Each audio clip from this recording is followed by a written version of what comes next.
আপনি যদি একটা কাজকে মনে করেন যে আমি তো ঠিকঠাক করতেছি, সওয়াবের কাজ করতেছি, ভালো কাজ, তবা কেন করবেন? তবা তো মানুষ খারাপ জিনিসের জন্য করে। এই জন্য স্কলাররা বলেন যে ইভেন শিরক যারা করে তাদেরকে আপনি খুব ইজিলি বোঝাইতে পারবেন যে কেন তাকে তবা করতে হবে, কেন তাকে মাফ চাইতে হবে, কেন তাকে ইসলামে ফিরে আসতে হবে।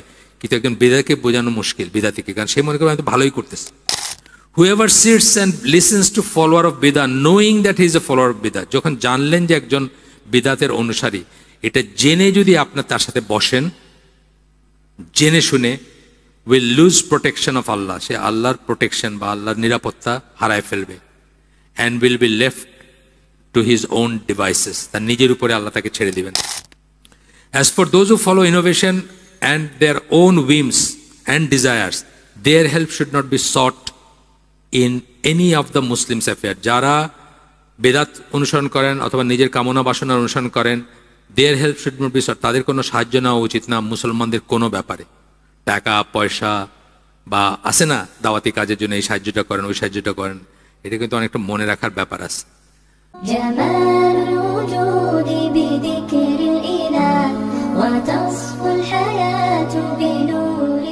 বলতেছেন কি as for the one who follows বিদা, যারা বিদা ফলো করে, মুফতাদি বলে তাদেরকে, যারা বিদাতের অনুসরণ করে, do not trust him with regard to matters of religion, দিনের কোনো ব্যাপার নিয়ে তাকে ট্রাস্ট করবেন না। তাহলে আমাদের দেশে প্রচলিত যারা সবচেয়ে বেশি দিনের কথা বলে, সবচেয়ে বেশি লম্বা দাড়ি রাখে, সবচেয়ে বেশি লম্বা কুর্তা পরে, তাদের কিন্তু কোনো আইডিয়া নেই তারা কি নিয়ে কথা বলতেছে। কিতাবে আছে, বুজুর্গরা বলছেন, মুরব্বীরা বলছেন, স্বপ্নে পাইছে, বাস হয়ে গেল, শেষ। চিন্তার ব্যাপার আছে। আপনার সবচেয়ে দামি জিনিসটা, সবচেয়ে বড় সম্পদ হচ্ছে আপনার ঈমান। দয়া করে আল্লাহ আপনাকে মুসলিম বানাইছেন, মুসলিম ফ্যামিলিতে জন্ম দিয়েছেন, সবচেয়ে বড় সম্পদ হচ্ছে এটা। এবং আল্লাহর কাছে সবচেয়ে দামি ব্যাপার হচ্ছে এইটা। একজন মুসলিমের দাম আল্লাহর কাছে এই পৃথিবী এবং পৃথিবীতে যা কিছু আছে তার চেয়ে বেশি। যেই জন্য একজন মুসলিম জীবিত থাকা অবস্থায় আল্লাহ কিয়ামত সংগঠিত করবেন না। কোনো মুসলিম কিন্তু কিয়ামত দেখবে না, জানেন তো এটা। কিয়ামত শুধু কাফেররা দেখবে। সেই ঈমানটা আপনি যার তার কাছে বন্ধক রাখবেন না। দুইবার চিন্তা করার ব্যাপার আছে কার থেকে আপনি আপনার দিন নিচ্ছেন। তো যাই হোক, do not consult him with regard to your affairs, তার পরামর্শও নেবেন না। ভাই মেয়েটারে বিয়ে দিব, এর সাথে বিয়ে দিলে কেমন হয়, এটাও তার কাছ থেকে নেবেন না, কারণ সে তো আরেকভাবে দেখবে। সে তার বিদাতি নজরে, কত হুজুর আছে না নামাজ পড়ে না ছেলের সাথে মেয়ে বিয়ে দিয়েছে।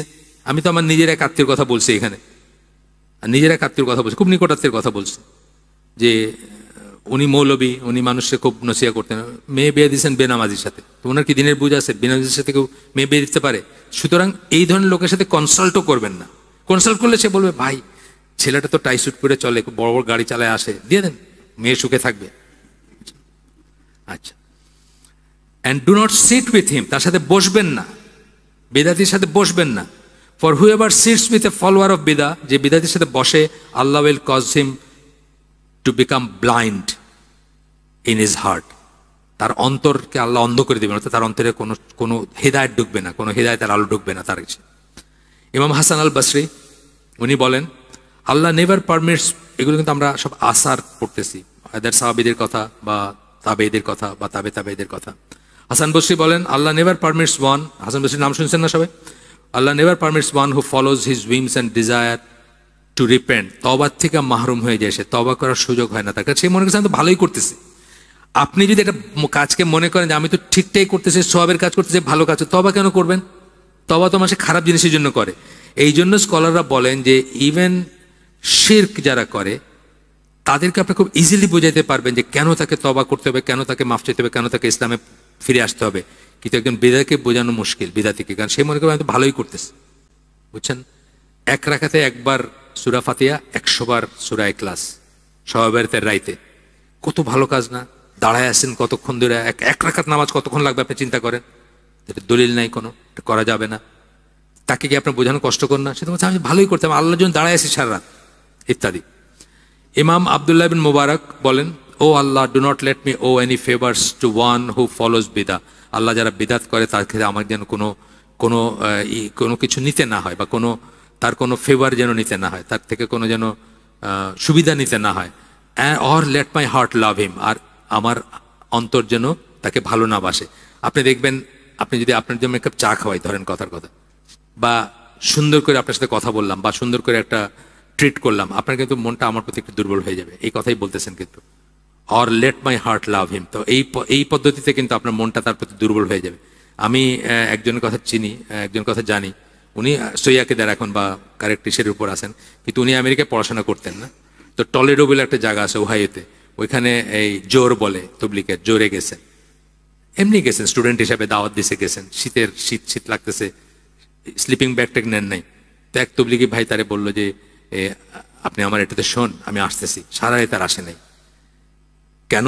এ নতুন আসছে, দিনের পথে আসে, তার মতে দিনের পথে আসে, তাকে একটা ভালো করে স্লিপিং ব্যাগ আনে, তাকে শোয়ার জায়গা করে দিল, করে দিল, সে কিন্তু হয়তো সারা রাত জায়গায় কাটাইছে অত্যন্তই না। ওই ভাই কিন্তু 20-30 বছর পরে ওটা ভুলতে পারেন নাই, ওই ফেভারটা তার মনে আছে। এই কথাটাই কিন্তু এখানে বলতেছে যে তার যদি একটা ফেভার নেন আপনি, তাহলে আপনার মনটা কিন্তু তাকে ভালোবাসবে বা তার প্রতি দুর্বল থাকবে। সেই জন্য বলবে ভাই লাগাই দেন, আপনি চিন্তা করবেন যে আচ্ছা দেখি না একবার গিয়ে কি হয়, হইতেই পারে।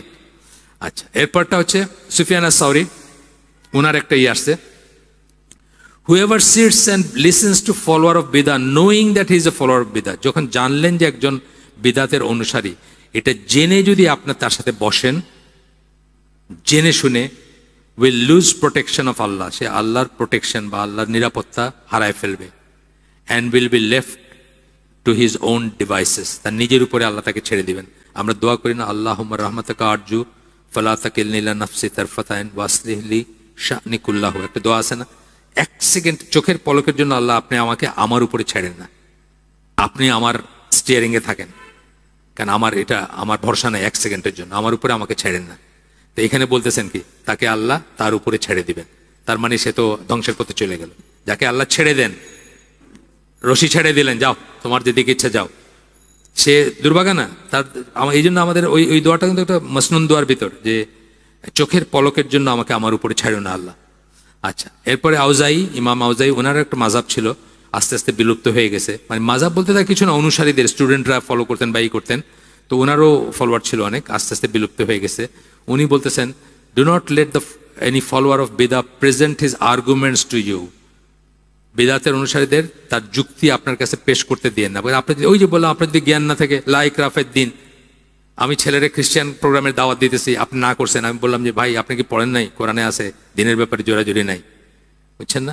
এই আর্গুমেন্টে যাবেন না, কারণ আপনার যদি ওই নলেজ না থাকে। আমরা দেখছি কি আব্দুল আজিজ বিন বাজের একটা আছে আপনার, ওনাকে জিজ্ঞেস করছে কেউ যে আমরা কি এই তবলিকের ইসে যাবো না, ওই যে চিল্লায় বা ওই সমস্ত জায়গায় গিয়ে তাদেরকে, তো আমাদের ভাই মুসলিম ভাই, তো ফিরায় নিয়ে আসার চেষ্টা করবো না? উনি কি বলছেন, তুমি যদি ওইরকম ক্যাপেবল হও, তোমার যদি ওরকম জ্ঞান থাকে, তাহলে অবশ্যই যাওয়া এবং চেষ্টা করবা তাদেরকে ফিরায় নিয়ে আসার। কিন্তু তোমার যদি জ্ঞান না থাকে, তাহলে তোমার যাওয়াটা তোমার নিজের জন্য খুব ডেঞ্জারাস। এটাই আমরা বলি, সবখানেই বলি এটা আমরা। তো বলতেছেন যে arguments to you because this will generate confusion in your heart, এটা আপনি কনফিউজড হয়ে যাবেন যে বোধহয় এটা ঠিক, বোধহয় এটা ঠিক, এভাবে কনফিউজড হয়ে যাবেন আপনি। খারাপ কি, ভালোই তো কথা তো ভালোই বলতেছে। মানে অন্য 50টা 100টার ভিতরে ধরেন 50টা 60টা 70টা 80টা 90টা ভালো কথা, 10টা খারাপ কথা এনাফ না? শিরকের একটা কথাই তো এনাফ, বেশি তো লাগে না। ফাজাইলে হজ খুলে দেখেন আপনারা, ফাজাইলে হজ নামে ছোট্ট, আপনার ফাজাইলে আমল তো অনেক বড় বই, ফাজাইলে হজ ছোট বই, ওইটা যিনি মিনিমাম তহিদ জানেন উনি খুলে দেখেন ওইটাতে কি আছে, মিনিমাম তহিদের জ্ঞান যার আছে। আচ্ছা, ভালো ব্যবহার স্বীকার করি, অনেক কষ্ট করেন তারা স্বীকার করি, তারা নিজের গাইডের পয়সা খরচ করে, সব ঠিক আছে, এগুলো মাদার তেরেসাও করতো, তাই না? মাদার তেরেসার চেয়ে বড় স্যাক্রিফাইস কার আছে? জীবনটা কাটায় দিছে কুষ্ঠরোগীদের সাথে, তাই বলে কি মাদার তেরেসা আমার অনুসরণীয় হবে না? আচ্ছা, এরপরে ইবন সিরিন উনি বলেন, when a man introduces বিদা he will never go back to the sunnah, যখন কেউ বিদাত ইন্ট্রোডিউস করে, যে করে, সে সুন্নায় ফিরে যাবে না, বিকজ তখন এটা সে অলরেডি সুন্নাহ এবং শরিয়াকে চ্যালেঞ্জ করে বসছে, চ্যালেঞ্জ করে তার নিজের ইজম চালাইতেছে, এখন নিজের কাছে যেটা ভালো লাগছে, যেটা মনে হয়েছে সেটা চালাইতেছে। আচ্ছা, এইভাবে কিন্তু মানে প্রথমে বিদাত, সকল বিদাতের সূত্রপাত কিন্তু ভালো চায়া, বিদাতগুলা শুরু হয় কি ভালো চায়। যেমন ধরেন আমাদের দেশে চিন্তা করছে যে আমরা আজামি মানে নন আরব, তা আমরা একটা ভুল করতেই পারি, আসরের সময় জোহরের নিয়ত, জোহরের সময় আসরের নিয়ত যদি কইরা ফেলাই, ফর্মুলা বানাইছেন নাওয়াইতু সাল্লাল্লাহু তাআলা, বুঝছেন না? ভালো চিন্তা করে করছেন, কিন্তু ব্যাপারটা কি হয়ে গেছে, বিদাত হয়ে গেছে। কারণ এটা কোনো সাহাবী পড়েন নাই, কোনো কোথাও কোনো দলিল নাই, বুঝছেন না? নিয়ত মানে আমার বুঝতে হবে যে আমি এটা জোহরের নামাজ পড়তেছি, এই জামাতের সাথে পড়তেছি। কারণ অনেক সময় দেখবেন মানুষ একটা মসজিদের ওই কোনায় দাঁড়ায় নামাজ পড়তেছে, সে কিন্তু নিয়ত করে না সে জামাতে যে শরিক হয়েছে, বা তার নিয়তে ওটা নাই, সে অন্য একটা নামাজ পড়তেছিল। এই জন্য নিয়তের কথা আছে, যে কোনো ইবাদতের কাজের পূর্ব শর্ত হচ্ছে নিয়ত। আপনার জানতে হবে যে আপনি এই কাজটা করতেছেন, আপনার জানতে হবে যে আপনি অজু করতেছেন। আপনি পা ফসকায়া শাঁকো পিছলায় পানিতে পড়ে গেছেন, ওটা বললেন আমার তো সব অঙ্গ প্রত্যঙ্গ ভিজে গেছে, আমার অজু হয়ে গেছেন না। আপনাকে আগে জানতে হবে যে অজু করতেছেন। আমারে আপনি ধার দিছিলেন 1000 টাকা, আমি আর ফেরত দিতে পারতেছি না, আপনি তারপরে বললেন যা এটা জাকাত নিয়ত করে দিয়ে দিলাম, হলো না। কারণ আপনি, অনেক মানুষ এটা প্রশ্ন জিজ্ঞেস করে, খুব কমন প্রশ্ন এটা, যে আমি অমুককে দিছিলাম 1 লাখ টাকা, ভাই এখন তো আর দিতে পারতেছে না, তা আমি এটা জাকাতের হিসাবে গণ্য করে এই করতে পারবো না? কেন না বলেন? দেওয়ার আগে নিয়ত করতে হবে যে জাকাত দিতেছেন। আপনি তো তখন দিয়েছেন ধার হিসাবে, এখন আপনি প্যাসে পড়ে এটার বলতেছেন যে জাকাতের সাথে আপনি এটার এই করে ফেলবেন, মানে ইকুয়েট করে ফেলবেন, তা তো হবে না। নিয়ত আগে করতে হবে, তাই না? নিয়ত পূর্ব শর্ত। নিয়ত মানে আপনি জানতে হবে যে আমি এই কাজটা করতেছি, আমি এই কাজটা করতেছি, আমি রোজা রাখবো, আমি সালাতে দাঁড়াবো, আমি জাকাত দিব, জাকাতের নিয়ত করতে হবে, হিসাব করতে হবে, ইত্যাদি। তো এরপরে হচ্ছে ইবনে সিরিন বলতেছেন যে গেল যে বিদাত ইন্ট্রোডিউস করবে সে সুন্নায় ফিরে যাবে না। ইমাম মালিক বলতেছেন, ইমাম মালিক মানে ওই যে যিনি, যাকে আমরা মালিক বিন আনাস আর কি, যাকে আমরা যার নামে মাযহাব, মালিকের মাযহাব আর, do not give your women folk in marriage to the people of বেদাত। বেদাতের লোকের কাছে মেয়েদের বিয়ে দিও না। আমার অনেকে অর্ধেক দিনের পাঠায়, ওই যে কি আছে না সিভি বারটা, কঠিন প্রশ্ন, বুঝছেন না? দেখতেছি যে লেখছে ওইখানে যে ওই সে চিল্লায় যাবে, তাকে টয়লেট করতে হবে, সে এটা সে আমি কি করে বলি বলেন দেখি, এইখান থেকে আমি কিভাবে বলি? এই কারণেই বলতে পারি না। পরে হবেটা কে জানে বলেন? অনেকে বলে আমাদের বিয়ে শাদী, আমাদের যখন বিয়ে শাদী হয়েছে বা আমরা তার পরবর্তী সময় যে নিয়ে এসে বানায় নিবা, আয়না বানায় নিবা, এটা যায়? আয়না বানানো খুব কঠিন। আমারই আত্মীয়, খুব ক্লোজ আত্মীয়, এখন বিদেশ চলে গেছেন, মেয়েটা খুব ভালো ফ্যামিলির, সে এক ধরনের পর্দাও করে। তো মামাতো ভাই, আমার মামাতো ভাই আর কি, উনি চাইতেছিলেন যে মানে প্রপার পর্দা করুক। মেয়েটা বলছে তুমি তো বিয়ের আগে আমার বলো নাই যে তুমি এরকম চাও, তখন তো তুমি বলো নাই। আয়না বানানো যায় না, বুঝছেন না? বানানোটা আনতে হয়, বা অন্তত বানানো ফ্যামিলির থেকে আনতে হয়, তারপরেও হবে এমন কোনো কথা নাই। আল্লাহর উপর তো তাওয়াক্কুলের একটা পার্ট থাকবেই। আমাদের তো আর বইজা শুই না, যাই না, টাই না বিয়ে করার কোনো স্কোপ নাই। বনে বাদারে ঘুরলেন, কোথায় কয়টা তিল আছে সেটাও দেখলেন, তারপরে বিয়ে করলেন, এটার কোনো স্কোপ নাই আমাদের, তাই না? আমাদের স্কোপ খুব লিমিটেড। ওই প্রথম প্রাথমিকভাবে ফ্যামিলি থেকে জানবেন, ওয়ালি বলবে তার মেয়েকে সে বড় করছে কিভাবে, বা হোয়াটএভার জানলেন। তারপরে কি কিছু প্রশ্ন করতে পারেন, দেখতে পারেন, দেখাটা জায়েজ আছে, চেহারা দেখতে পারেন, যেন করবেন, দেখাটা ব্রাদার সুন্নাই বলবো আমি। তো কিন্তু আমাদের তো জানিনা শুই না, জানাশোনা হোক, তারপরে এটার তো কোনো স্কোপ নাই। তা আল্লাহর উপর তাওয়াক্কুল লাগবে না, ইস্তেখারা লাগবে, আল্লাহর উপর, আল্লাহর কাছে চাবেন, নিজেকে ওইভাবে প্রিপেয়ার করবেন, অনেক অনেক প্রিপারেশন আছে। যাই হোক, বিয়ে দিতে না করতেছেন, do not greet them with salaam, সালাম করতে পর্যন্ত না করতেছেন। ইমাম মালিক এত স্ট্রিক্ট ছিলেন, যদিও সালাম করতে পারেন, সালাম করাটা কিন্তু সুন্নাহ, উত্তর দেওয়াটা কিন্তু ওয়াজিব। সুতরাং সালাম করতে পারেন, আমি সেটাতে খুব দোষ দেখি না, উনি সেটাও না করতেছেন, কিন্তু যদি সালাম করে ফেলে উত্তর কিন্তু দিতে হবে, অ্যাজ লং এজ তাকে মুসলিম বলা যায়। আচ্ছা, এরপরে ইমাম শাফির থেকে আসতেছে যে কেউ ফিলোসফি নিয়ে কথা বলতেছিল ওনার নেইবারদের ভিতরে, মানে তখনই শুরু হয়ে গেছে ফালসফা বা ফিলোসফি। তখন উনি চিৎকার করে বলছেন, either be good neighbours to us or go away, মানে এইসব ফিলোসফি নিয়ে কথা বললো না, ভালো নেইবার হলে থাকো, আনলে যাও, এখান থেকে চলে যাও। এরপরে আহমদ বিন হাম্বল বলেন, as for those who follow innovation and their own whims, যারা, আমরা কয়টা শুরু করছি আমি খেয়াল করি নেই, ওই হ্যাঁ 7:10, আচ্ছা 8:30 বলেন, 8:10 পর্যন্ত আমরা যাবো ইনশাল্লাহ। As for those who follow innovation and their own whims and desires, their help should not be sought in any of the Muslims' affair. যারা বেদাত অনুসরণ করেন অথবা নিজের কামনা বাসনার অনুসরণ করেন, their help should not be sought, তাদের কোনো সাহায্য নেওয়া উচিত না মুসলমানদের কোনো ব্যাপারে। টাকা পয়সা বা আছে না দাওয়াতি কাজের জন্য এই সাহায্যটা করেন, ওই সাহায্যটা করেন, এটা কিন্তু অনেকটা মনে রাখার ব্যাপার আছে। এটা আমার ব্যক্তিগত মত, আমি কারোর সমালোচনা করতেছি না। ইনডিসক্রিমিনেটলি মসজিদের জন্য পয়সা নেওয়াটা অথবা যারা পাপ কাজে আছেন তাদের পয়সা নেওয়াটাকে আমি ডিসকারেজ করতে চাই।